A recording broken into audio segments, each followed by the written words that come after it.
So today HP announced the brand new Omen 15 gaming laptop, and I just want to start this video off by saying thank you for redesigning it.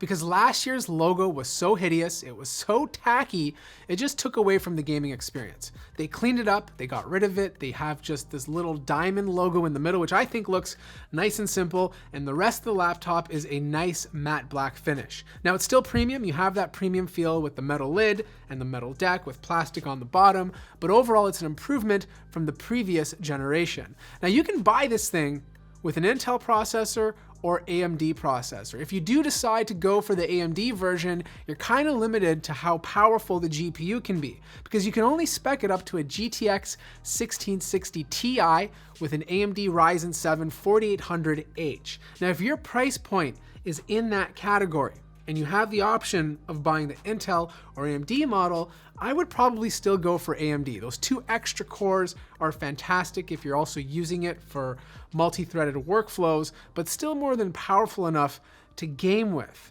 Now, as typical with most laptop vendors, they're offering SKUs all the way from an i5 all the way up to an i7 10750H. And if you want those beefier processors, you're gonna have to go with Intel, because you can spec this thing with an RTX 2070 Super Max Q. Now, they did thin this laptop out. It's lighter than the previous generation. In fact, they're saying it's the lightest or thinnest laptop under $1,000 if you go for the more budget-friendly models. Port situation is also fantastic. On the right-hand side, you have a Thunderbolt 3 port if you go for the Intel version, or just regular USB Type-C for AMD. Mini display port, 2 USB ports, and then on the left-hand side, you have another USB port, full-size RJ45, HDMI, and a full-size SD card slot. Now, the display options are very interesting. If you go with AMD, you can only get this with 144 Hz at the top end. If you go with Intel, you can spec this with 300 Hz or even get 4K OLED or UHD options. The UHD does have a 120 Hz panel, which is great for content creation and gaming.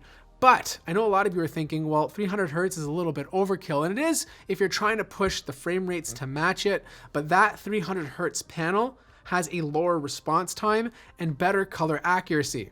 I mean, overall, this is just a much better looking laptop. The display bezels have been thinned out.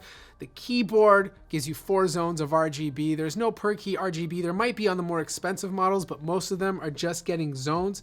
Trackpad is nice in the center. It's made out of glass. I'm expecting it to be very accurate when you're using it. But one of the things they talked about the most was heat management. If you've seen any of my videos, HP laptops, specifically the gaming laptops, tend to get a bit hot. It got better last year, but they were still getting a bit too hot. This year, they're focusing on heat flow. Like, it's supposed to be a lot better. Not only are they increasing the fin size on the fans, they're increasing the fan size and the overall airflow. Like, over 60% more airflow with the new Omen compared to last year. The other thing they're introducing is an IR Thermo-Pile Sensor. This is an infrared sensor that measures the heat of the skin of the laptop, the chassis, and provides that information to work in tandem with NVIDIA's dynamic boost. So it can shift power between the CPU and GPU depending on what you're doing. Not only will this provide better performance, but theoretically, it should also make your laptop cooler. Now, battery size is 71 watt hours, and HP says you're gonna get about 12 to 12 and a half hours of use before needing to charge. I don't think that's anywhere close to the truth.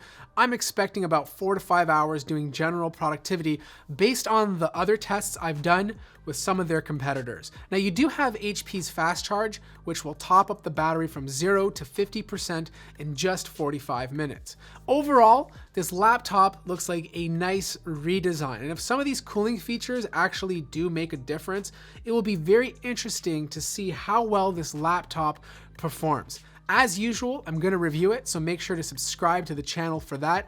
Also, leave your comments and questions down below, and if there's anything I can answer for you, I'll try to include it in my full review. Make sure to like the video if you liked it, subscribe if you haven't already, and I'll see you guys in the next video.